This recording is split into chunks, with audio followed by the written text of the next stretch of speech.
Hello everybody, I hope you're having a wonderful day, and today I would like to share with you guys the current state of my entire knife collection. These are going to be knives that I actually use often and go through a rotation. Some of the stuff older, some of the stuff is a little bit newer. Little update, I have already purchased something for this new year, 2025, and this video is also going to serve another purpose as kind of like a log for myself to see at the end of this year how different my collection has changed. Currently, right now, I only have 32 knives that I actually use, so I can carry almost a different knife for every day of a month, almost. Shorter, longer months, whatever, doesn't matter. I have everything currently in this big acrylic thing that's supposed to be a like a cheapy jewelry or even a makeup organizer that I got from a discount store. I think it was like 20 bucks or something like that. I have found these on Amazon, and if I could still find the link, I will link it down. It's sturdy enough for the hobby, but I do notice something kind of odd about this thing is that if you have like heavier models further up in the drawers, it kind of makes the whole system kind of bow out a little bit. So it doesn't slide as buttery as I would like it to, but not a big deal. We're going to go over 3 of the 4 drawers because the fourth drawer just has like stuff in it, like nothing that's actually important or like super significant. So yeah, we're gonna go with that. We're gonna start with the size comparison size knives, the ones that you guys, if you are frequent viewers of the channel, will recognize immediately because I use them so often. Nothing here is a safe queen. Everything has been used, gone through cardboard destruction test, used out in the yard, during the spring and summer months when I'm doing yard work and things like that. And yeah, everything here has been used and carried and loved and modified in some way. About like 90% of my collection has Skiff products in it, whether it's the thick washers or the bearings. If you guys don't know, I love promoting the thick washers because they're just awesome. It gives a completely different feel and dynamic to the knife itself. And I'm going to make sure to state what has what within the pivot. So I'm going to take you guys down here to my little mat. It already has some dust and fuzz on it already. It's hard to keep this thing pristine looking, but I'm going to take you guys down. I'm going to go through 3 drawers, 32 knives. This is going to be a long one, so hang in there. Alrighty, so as I stated, we're going to go with the top box right here. This is what they look like currently. At the bottom of each tray, I have this faux leather piece that I cut out. It's not glued, so it's just kind of sitting there. It's just something to look decent, but we're gonna start up here in this corner. This is the MSI, and there is some schmuck on there. Again, all of these knives have been used, not abused, yeah, so you're gonna see some gunk and stuff here and there. None of these are in pristine condition by any means. This guy is wearing the original GOAT gun stock pattern.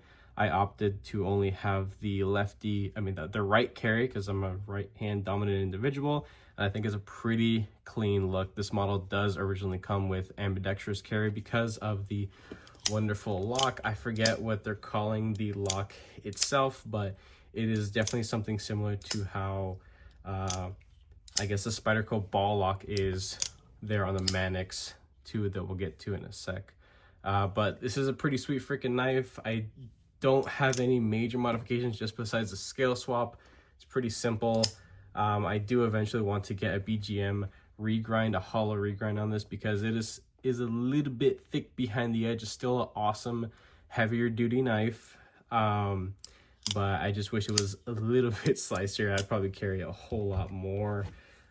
Next is definitely a fan favorite. This is the Predator by CMB Made Knives.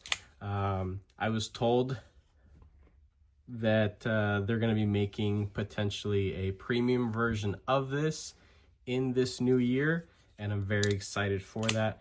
I think the overall shape and the look of it, it's as simple and as good as it gets for a budget knife. The modifications that I've done to this are a acid stone wash, and as you can see, the wear is mainly here in the middle of the blade because this thing does go through a lot of dense material, but the finish that I applied on there is holding up well enough. So it's still looking pretty good for a heavily used knife. This edge has seen many refreshes and touch-ups, and it's still going strong. Love this freaking knife. I also did attempted to do a faded dye on the scales here. These are G10, originally the white G10. And yeah, this is just a wonderful freaking knife. Next we have here is the Manix 2. This was a GP Knives exclusive, no longer available to my knowledge. They might have some of the uncoated versions of the Rex 45 still in stock, but I doubt it at this point. These things were an absolute steal of a deal when they came out. This is my only piece of Rex 45, and this thing is an absolute bitch to sharpen. I still do enjoy the knife quite a bit, and I do dread when it comes to sharpening it because it just takes 3-4 times longer than a lot of my other steels that I prefer for EDC carry. But once I get a good edge on this, it's pretty easy to just maintain it with some light stropping, and it's good to go. Did a fade dye on the FRN scales there. This is a lightweight model again, so it has a bi-directional texturing and some of the best jimping in the game. Love this freaking model. I do prefer the lightweight versus the full thickness. I used to have a 15V triple B, like the one with the brown G10. It was a cool one, definitely, but I prefer the lightweight just because of its versatility. Going to something a whole lot cheaper. This is a wonderful little budget knife. This is the Free Tiger model FT2103. It's in D2 and like this half G10 carbon fiber. I'm pretty sure it's a laminate, but this is just a wonderful like $30 to $35 budget knife with a crossbar lock, a good blade, a good piece of D2 here, and it's simple, it's dirt freaking cheap, and it's done right. Love this thing for sure. And another little fun fact is that the steel liner on the left side does have threads, so if you wanted to, for lefty people, you can tap the scales and mount the clip on the other side, but it's set up like this. They do offer other variations that are a little bit cheaper with uncoated satin D2 and peel ply texture G10. Those are around like 25 bucks. That's pretty sweet for 25 bucks. Another knife here that I haven't broken in yet because I recently switched the pivot system. I used to have skiff washers, bearings in here, and I decided to put some skiff washers. This is the Civivi Vision FG. FG, in my opinion, standing for freaking great. Love this model so much. Also doing a fade dye on here. As you can see, this knife has seen significant use and wear within pocket and in hand. A lot of the corners and edges have faded out because it's been used so often. The blade has plenty of scratches and even some slight patinaing in some spots. If I had a slightly better camera, I might be able to pick up some of the little, like, I don't want to call them rust spots, but there are a couple little discoloration spots, right? Like in this area. It just happens. You know, this is still considered a budget knife, right under $100 in my opinion. And just love this thing so damn much. But I wanted to try the Skiff thick washers in this because I noticed that what's it called, the designer Snex Tan, you can find him on Instagram, but his customs run on washers, which I think is really interesting. So that kind of inspired me to change up the pivot system, and taking this knife apart, putting it back together with the Skiff thick washers, I noticed I did develop the lock stick again that took forever to work out, but regardless of those little things, I still enjoy and love carrying this model, absolutely. This right here, the CJRB website exclusive. This has the rose gold coating. This is the Pyrite Light model. Now I did some testing on this coating, just a bunch of cardboard destruction to see if I could wear past that coating, and not really. This is some tough coating, whatever it is exactly. I can't remember exactly off the top of my head, but you guys know it's the good and simple, ultra affordable Pyrite Light. I do have another variation of this as well, but this is just the one that I do use for a size comparison sake because I think it's the most, I guess, attractive looking one. Last but most definitely not least is my heavily loved and used Spyderco not Manix, Native 5 Lightweight. This one is in M4. This blade came from a different model. I think it was a full thickness G10 one. I stole the blade, threw it on here because I liked the scales. These scales were originally from a DLC S90V variation. That blade has since been put on something else and sold off forever and a day ago. And I went ahead and darkened up the scales because originally they were more like this, a much lighter color. And I just darkened them up just for experiment's sake. I wanted to test a mixture of RIT dye that I had created to get a specific tone on G10 and FRN and stuff like that. And I was happy with the results, definitely. Love this little knife. As you can see, it's seen plenty of love and use. This is the knife that I would consider to have the most abuse on it. I've gone ahead and put a little sharpening choil there just because of my current system and skill set. I do prefer to have a little sharpening choil so I can get all the way back there. And I even slipped off with the Dremel and chewed it up right there, but whatever, not a big deal. This is a heavily loved and well-used model right here, for sure. That is all the size comparison size knives. 9 minutes in, Jesus. All right. This one, let's try to go through this a little bit faster, but there's a lot to unpack here. So this is the premium drawer. Believe it or not, not the drawer that weighs the most. My budget knives collectively all together weigh more than the premium one. The premium drawer consists of mainly just titanium, some carbon fiber, but not much. I'm not really a big fan of carbon fiber or aluminum, so everything that's metal here, unless I say otherwise, is titanium. I'm going to start here with the one that's probably used the least but taken out quite often just to admire. This is a Monterey Bay Knives Sea Otter that has seen a good bit of customization. I also even laid back the edge to a super slicey, I believe 17 or 16 degree edge, so I can actually use this knife because it is rather short of a blade, thick stock for sure. Yeah, it has a very thick, small little blade here. This one is in Magnica. I believe the first or second run that they ever did in Magnica, and it's good stuff for what it is. But yeah, that's the Sea Otter. I would definitely like to check out the Sea Lion. I believe it's a larger one. Right here, this is the Sativia Knives model. I believe it's 99. Oh yeah, I was gonna say 993. It's a 995. And this was my wedding carry knife. This has skiffs in it right here, some skiff bearings, and it helped out with the centering issue I was having. Every once in a while, I still find it walking over to the show side here, and it's just something I kind of just gave up on. But it was much worse with the stock bearings. I'm not too sure why. This is still definitely a budget knife, coming from a budget company, absolutely. But it's a knife that I fell in love with just because of the just insane value that is packed in here and materials alone for the price. This is well under $100 and you're getting a pretty sweet knife for what it is. The blade material isn't the best heat treatment, but it's gonna serve its purpose for a little gentleman carry knife. Right here, this is the Cold Steel FM1. The logo has faded away quite a bit. I'm not too sure why. I haven't done anything to this blade that would, you know, happen to. But regardless, I still love this damn thing quite a bit. It finds its way to the pocket often.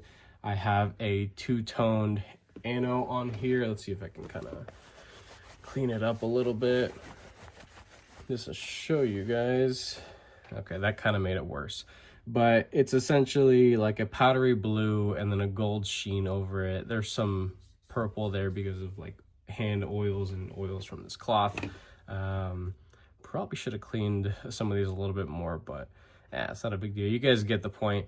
Love this freaking thing. It's a good chunk of S35VN. Not the best heat treated S35VN in comparison to other stuff I've experienced, but it's plenty good for me. So this would be considered essentially the crown jewel of the collection because it is the most expensive thing. This is a full-size Chris Reeve Knives Sebenza 31. The Magna Cut, the most exquisite piece of Magna Cut I have ever experienced. Love this freaking knife. It's nice and simple. It's got it to the point where I can comfortably reverse flick it. I definitely prefer reverse flicking this knife versus thumb flicking it just because the studs are kind of shit. Every once in a while, I do find myself having to crank down the pivot a little bit. I do feel the tiniest bit of wiggle there, but it really doesn't bug me. It is perfectly centered and well broken in, that's for sure. Definitely comes crashing down on my nail. And it's a wonderful piece. And I've kept the lanyard on as I'm very surprised that I kept it on because on my previous experience with Sebenzas in the past, I've just removed them because I don't care for them. But this one, the large, I love it. I love it a whole lot more than the smalls for sure. This piece, a knife that I don't believe got enough love.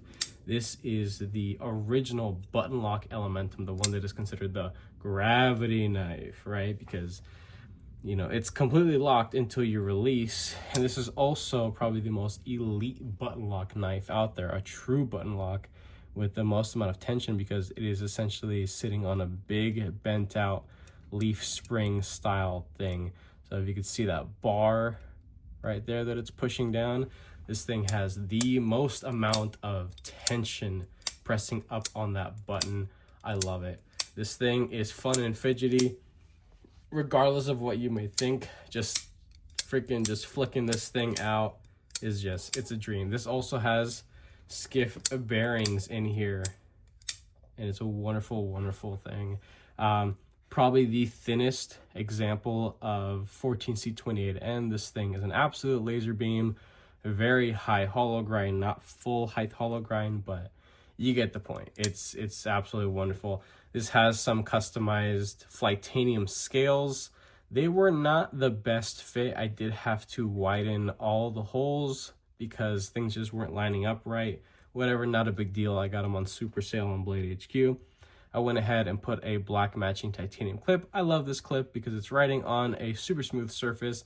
It is a little pinchy in and out of the pocket, but it fits the look and it serves its purpose as a pocket clip. So, but yeah, absolutely love this thing. Has a good bit of length to it, and it's just a great freaking knife.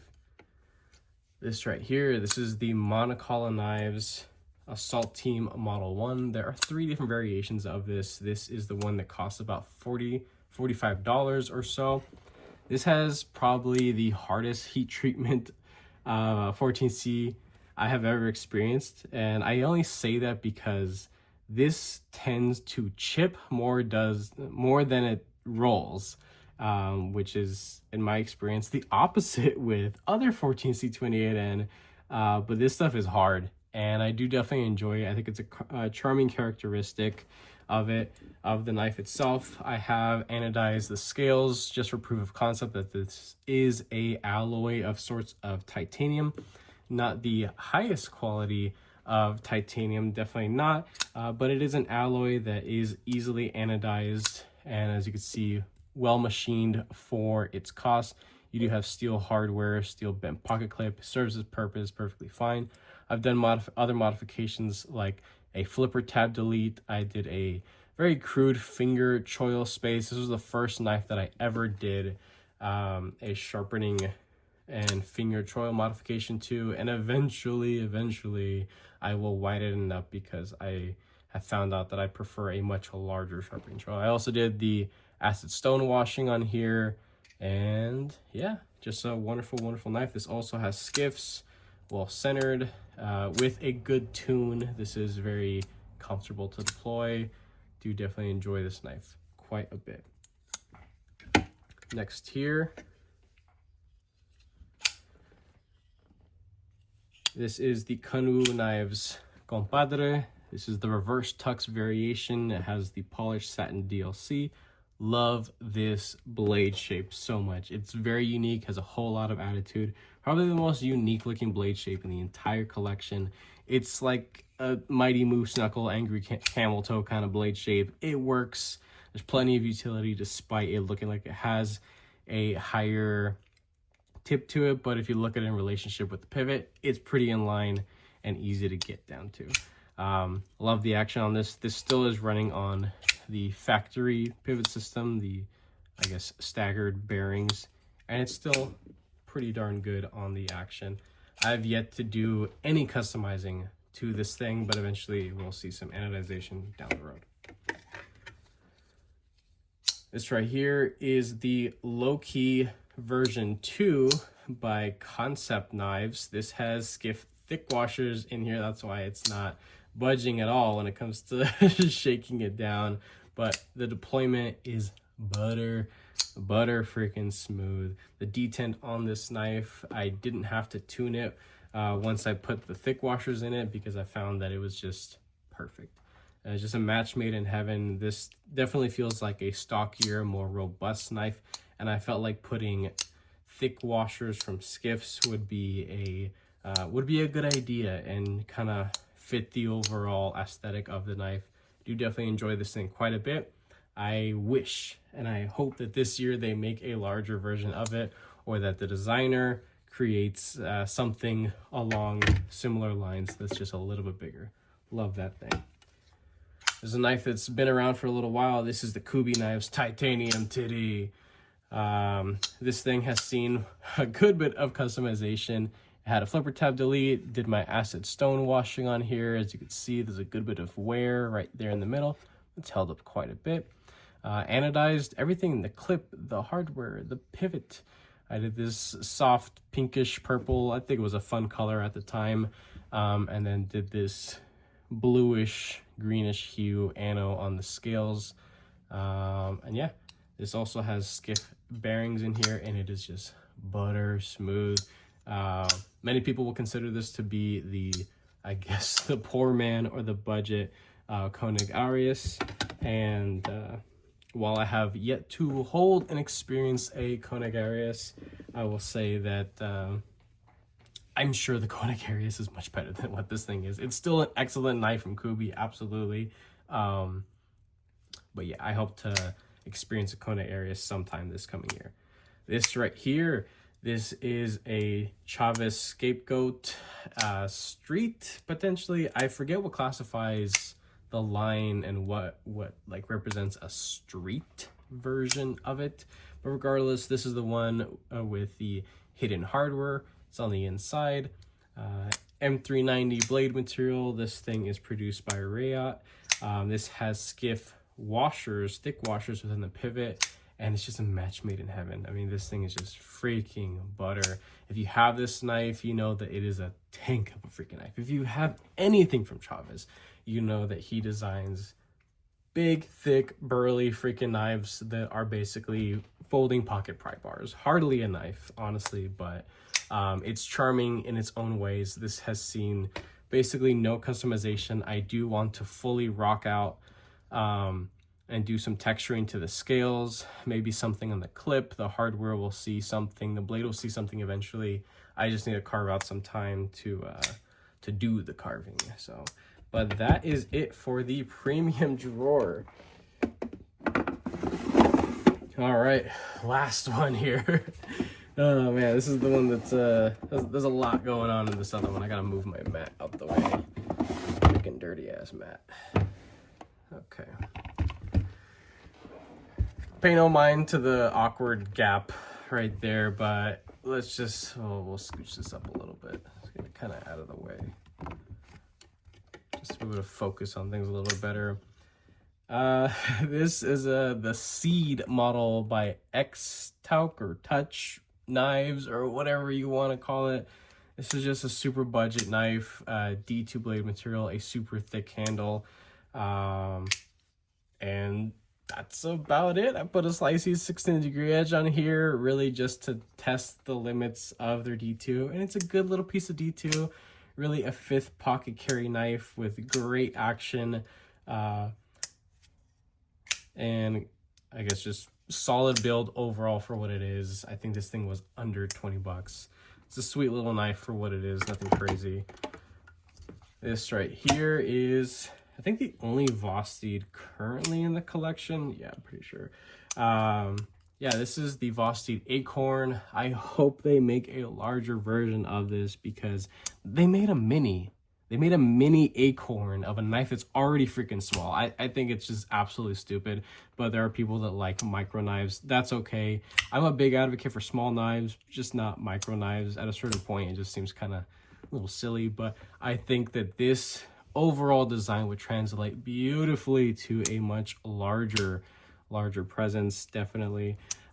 This does have skiff bearings in the pivot. It didn't really need it because the action from the factory with the stock bearings was excellent. But I love this thing. It's freaking great. I love the black micarta, the coated pivot, and the colored barrel. I think it has a good bit of class and just enough, I guess, personality. Definitely love the deployments here. Reverse flicking is super comfortable. Thumb flicking, very easy and comfortable. And the front flipper is just done excellently. Oops, sorry. And then the release is beautiful, and it has some texturing as well. This is just a sweet little compact knife. Most people would consider this to be also a 5th pocket carry knife. Vosteed, please, man, please, guys, make a large version, a full size. Keep it in the budget. Make a primo version of it. I don't care. Just do something else with this thing. Oh man, I love that thing. All right, this is a CJRB Prado designed by Ray Laconico. I do have ideas for this thing. I just haven't done anything with it yet. This has skiff thick washers within the pivot. It feels very solid. It is buttery smooth, as you can see. This only has one position for the Omega Spring tension, but they did it right. And I'm a real picky bastard when it comes to Omega Spring tension on just knives in general, right? The blade shape, I'm not super in love with it, but it's a good piece of AR RPM 9. This is blade material that I have tested thoroughly, and I am more than happy with it within a certain price point. And it's always been delivered to the community at a wonderful price. Relatively thin stock, thin behind the edge, tip a little high, but I do plan to clip it down a little bit, just make a trailing straight point. I guess I'll lower it. I'm planning just to lower the tip a little bit. I did a poll to either I guess spay the tip or just do a longer drop point, and whoever did interact with the posts did suggest just to make a lower tip. So eventually I will do that, but I do love this knife for its price, what they've delivered. It's slim, it's full length, it's I'd say extremely lightweight for what it is, and it's an excellent budget knife. There are premium versions of this and plenty other variations, as CJRB does with their more popular models. So if you don't care for the budget one, you can get a spicy meatball one if you want. This right here is a knife that has quite a bit of attitude for sure, visual flair. This is designed by Max, manufactured by Kubi Knives. And yeah, the Hound. This thing comes stock with washers from the factory, not bearings, which is a little bit of an odd choice. That had to have been the designer's choice right there. You do have 3 different positions for the Omega Spring tension, so you can have a little bit of variation. This is only a right-handed carry, so some people may not be the biggest fan of that. But I do definitely enjoy this knife. It is very thin stock, thin behind the edge. I got a 16-degree edge on here, and it doesn't even look like it's a 16-degree edge.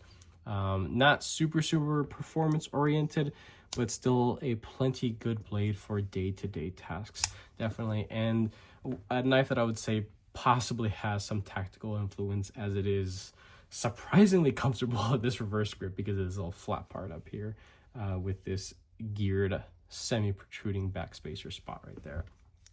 But yeah, Kubey Hound, wonderful, wonderful knife. This guy right here, this is the Concept Knives Main Street, the crossbar lock variation. This has got to be one of their most popular models. Designed by Dirk Pinkerton, has seen multiple iterations. You have minis in the crossbar lock, you have frame locks, you have liner lock minis, or like small Main Street, or whatever they want to call it. I'm calling it the mini because it's a tiny freaking knife. I used to have a liner lock variation of it. It was a wonderful, wonderful knife. Sold it off forever ago.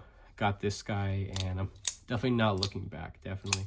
This is a sweet freaking knife. You do have 4 holes for Omega spring tension, so plenty of variation.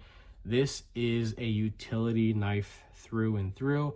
I know Dirk Pinkerton does a lot of tactical stuff, and I could see that, definitely.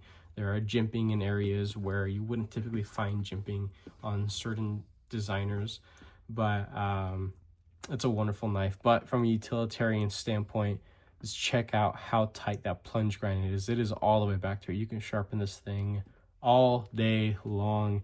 This is a good piece of 154 cm. Nothing fancy about the blade material. It's good to go for what it is, coming in a great price point. The deployment, the action, the feel of everything. This is a very well-built knife, and while it hasn't seen a full review, spoiler alert, I love this fucking thing. It's a wonderful, wonderful budget knife. This was my first CGRB Pyrite Light, and this thing has been essentially abused at this point. This looks like a possibly different variation with a polished PVD blade. No, it's not actually. This is their matte PVD coating that's just been used so much that cardboard has actually polished it, and you can see me talking. You can see my freaking gum flaps moving right there. That's my face right there. But yeah, this thing has been scratched up so much. I think that's actually the raw steel underneath. That's not schmuck on the blade. All those scratches, those are deep scratches from cardboard and other stuff out in the yard. And this thing, I mean, it's still ticking. Solid lockup, still great deployment.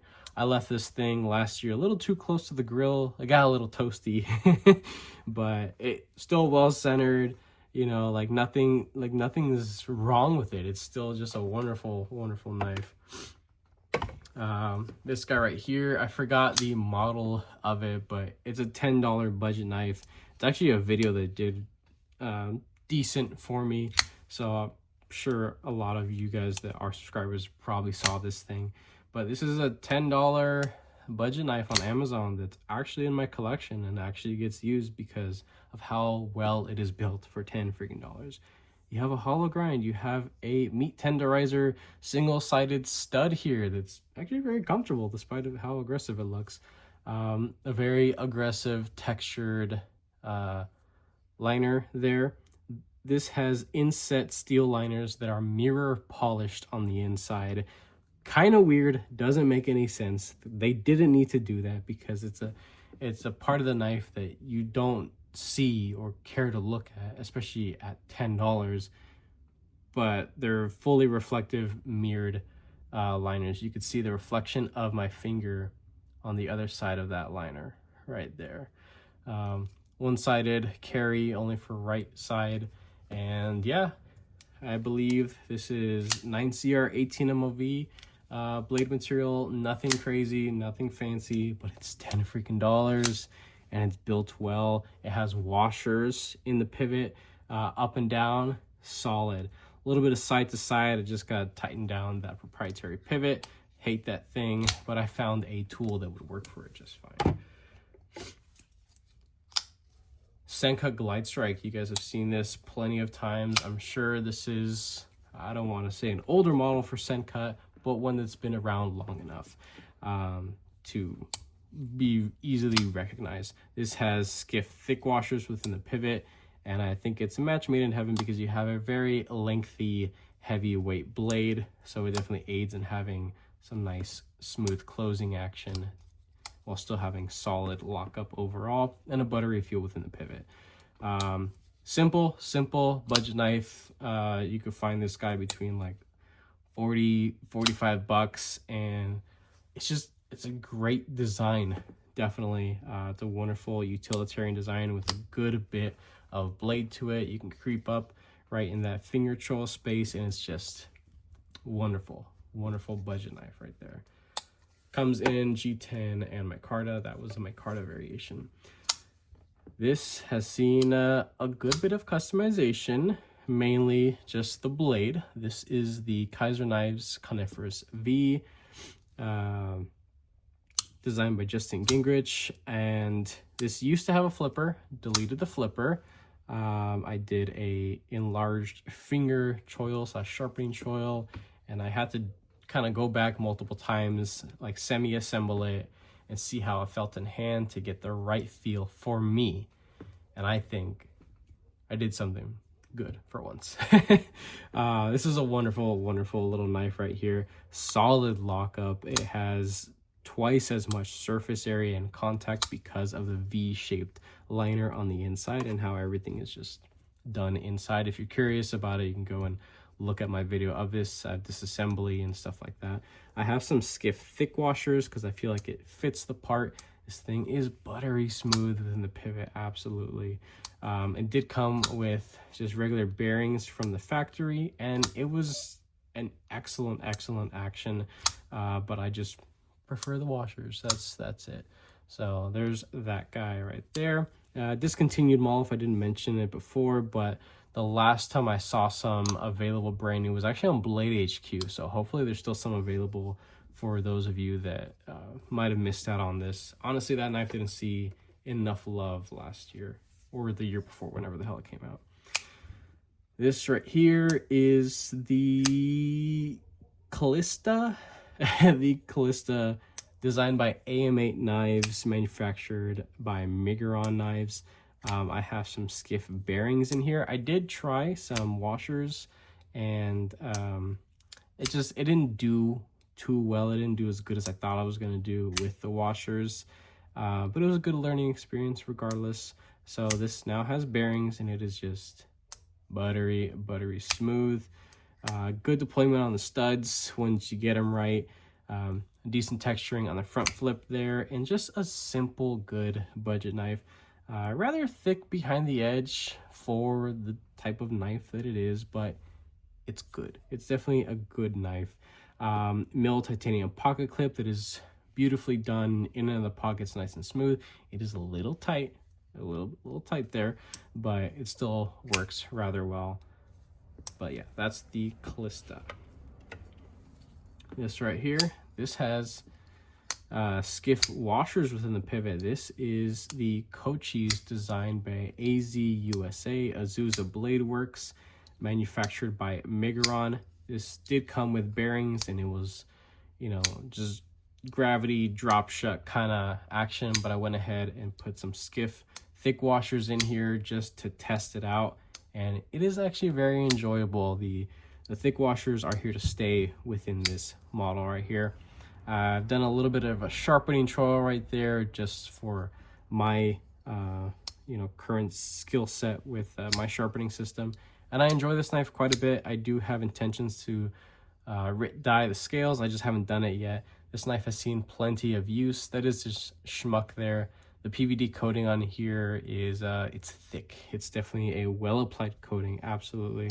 And yeah, just a good little budget knife that has a nice aggressive look to it overall. Simple, but has enough character. Milled pocket clip as well, very similar to that Callista that I showed before. Good in and out of the pocket.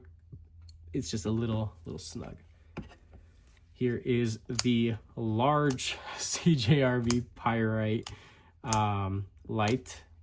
This has the lock. I noticed after doing a disassembly on this that the tension required to engage and disengage that secondary lock there is like twice as hard. So now if I were to engage that, I probably I can't pop it. So, and I only demonstrate that because if you guys have seen my unboxing and review of this knife, when I had opened it, engaged it so it's popping out there, and I go to squeeze it, my grip strength was enough to pop it and make it go to the other side, rendering it stupid. And it doesn't make any sense. But something happened when I went to disassemble it and reassemble it. And I suppose I just got things lined up a little bit better than from the factory. And now the tension required to pop it is significantly harder. And it's something that does increase my overall, I guess, appeal to this knife. It is on the larger side. I definitely enjoy it. Just a wonderful budget knife. This hasn't seen as much use, but you could see some streaks already on the PVD coating here. Should have got the uncoated version just because I see and I know now what the other one looks like. I'll show you guys that right now. Yeah, so this is what the PVD will look like after, you know, some real world use. And this is what it looks like brand new. Very, very different there.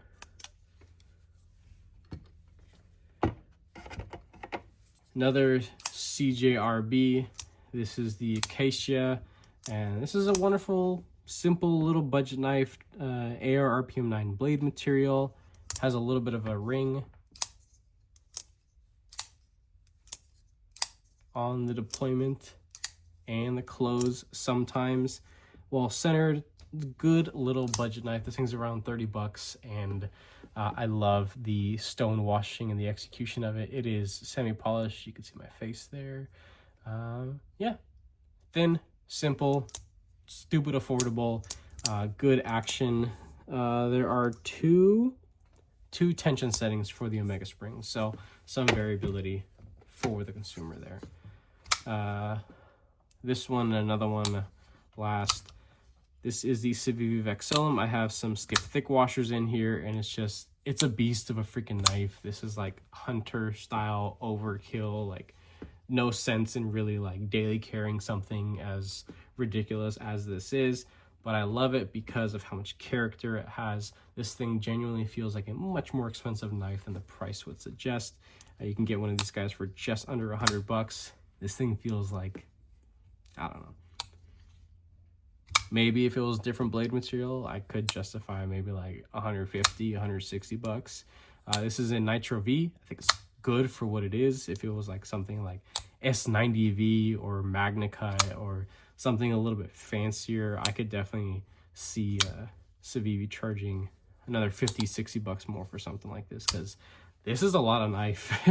Beautifully, beautifully textured G-Carta here. I guess G10 that has like two tones, so it's black and blue. Has some diamond texturing, is like semi-contoured or maybe just so heavily rounded off that it gives the impression that it's contoured. Little back spacer there, nice clip, flat spot underneath the clip, and just stupid good action. Definitely a heavyweight knife. And last but not least is a Vic Shark knife that I put some Skiff thick washers and a 16-degree edge. And as you can see, that 16-degree edge looks wild on this thing. So you can definitely see how tall that sharpening is, which indicates that behind the edge, this is a thick knife, definitely. But I like the blade shape. This thing was like 25 bucks. I found it on Amazon. Nothing really special about it. I think that they have a good design here. It's just their execution of said design needs to be improved a little bit. And I think they got a winner here for people that like something that looks like this. But I went ahead and put some Skiff thick washers, and it definitely fits the part. Absolutely. It feels like a much more robust and substantial knife than when I got it, you know, out of the box. But that is it. That is 32 freaking knives. I have like like 3 or 4 other knives, but I just don't use them. One of them was like an Opinel. Another one is like it's a Civivi Backlash. It doesn't have a clip on it. I have a Buck 110 or 112 like carbon fiber S30V limited edition one that I absolutely botched on some modifications. And yeah, that's pretty much about it. That's my entire freaking knife collection, and I will eventually be doing a knife sale sometime this year to get rid of a lot of stuff that just doesn't get as much use as it probably could, right? And I'm sure somebody else would enjoy it at a good aftermarket discount, right? So, but that's it. 42.5 freaking minutes, a long ass freaking video. But I hope you guys enjoyed it. If you did, go ahead and leave a like down below. If you are subscribed already, thank you so much for all your support and your patience, of course. If you're not subscribed, please consider subscribing because I put more videos and content in you guys' way. And with that being said, I hope you have a wonderful rest of your day.